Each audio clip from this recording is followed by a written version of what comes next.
पितृपक्ष के दौरान घर के पुरुष सदस्य ही पितरों का श्राद्ध आदि तर्पण करते हैं। लेकिन क्या आपने कभी सोचा है कि जिनके परिवार में पुरुष नहीं होते हैं वहां पर श्राद्ध आदि कर्म कौन करता है?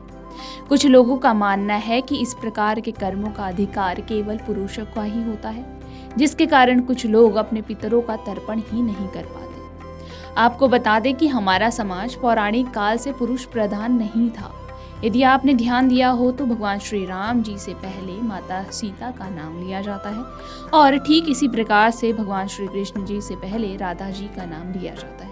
लेकिन समय के साथ पुरुषों के हाथों में समाज की डोर थमा दी गई और धीरे धीरे उनके अनुसार ही नियम बनाए गए, जिसमें से ये भी था कि बेटियां पितृ तर्पण नहीं कर सकती। लेकिन आपको बता दें कि पितृपक्ष श्राद्ध को लेकर गरुड़ पुराण में जिक्र मिलता है कि पुत्री भी पितृ तर्पण कर सकती है। तो आइए इसी क्रम में जानते हैं कि गरुड़ पुराण में श्राद्ध आदि कर्मों को लेकर क्या लिखा गया है। सबसे पहले बात करते हैं कि पितरों का श्राद्ध कौन कर सकता है। गरुड़ पुराण के अनुसार पितरों का श्राद्ध करना हर संतान का कर्तव्य है, चाहे वो पुत्र हो या फिर पुत्री। माता पिता के निधन के बाद उनके बच्चे, चाहे लड़का हो या लड़की, उन्हें श्राद्ध या तर्पण करना चाहिए। ये एक धार्मिक अनुष्ठान है जिसे किसी भी कारण से टाला नहीं जाना चाहिए।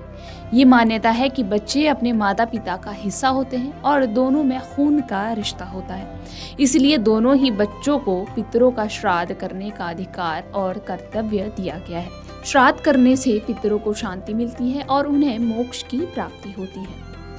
तो चलिए अब बात करते हैं कि क्या पुत्री श्राद्ध कर सकती है। कन्या पितरों का तर्पण कर सकती है या नहीं, इसे लेकर गरुड़ पुराण में कहा गया है कि यदि किसी व्यक्ति के पुत्र नहीं है तो ऐसी स्थिति में उनकी पुत्री श्राद्ध या तर्पण कर सकती है।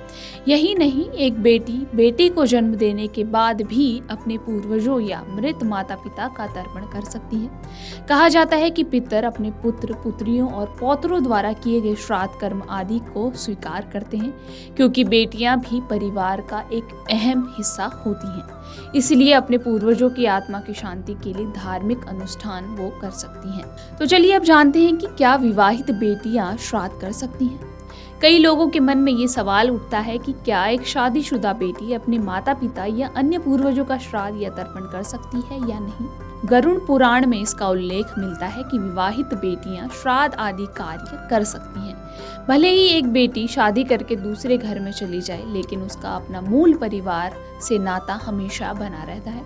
परिवार का हिस्सा होने के नाते वो अपने पूर्वजों के लिए श्राद्ध या तर्पण करने के लिए पूरी तरह से सक्षम होती है। इसलिए यदि किसी कारणवश घर का बेटा इस कार्य को नहीं कर पा रहा तो बेटी भी ये जिम्मेदारी बखूबी निभा सकती है। तो इस प्रकार से गरुड़ पुराण में जिक्र मिलता है कि पुत्री भी श्राद्ध पक्ष में पितरों का तर्पण या श्राद्ध कर सकती हैं।